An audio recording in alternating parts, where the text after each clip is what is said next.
廣告嘅，咁佢會俾一啲credit 係啦，就俾你賣廣告咯。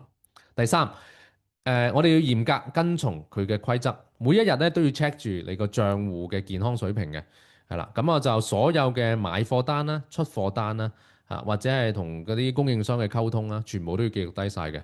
咁同埋我哋要快速咁樣覆客人嗰啲enquiry 嘅，咁最好喺24個鐘頭入邊啦，否則你嘅績效咧會不斷咁跌嘅。第四，我哋一定要識得分散風險。嗱，唔係我講嘅，巴菲特都咁講，係啦。佢話咩呢？就唔好將所有雞蛋擺喺同一個籃嗰度。我哋要同時建立幾個 channel。第一，我哋自己獨立網站；第二，我哋嗰個 social media。咁第三啦，實體生意呢，其實我哋都係要經營嘅。咁就如果係 MES 學生呢，你會知道入到嚟呢，我哋都會有啲 super agent 啦，去幫到你呢，係現實世界嗰度上架嘅。咁啊，呢場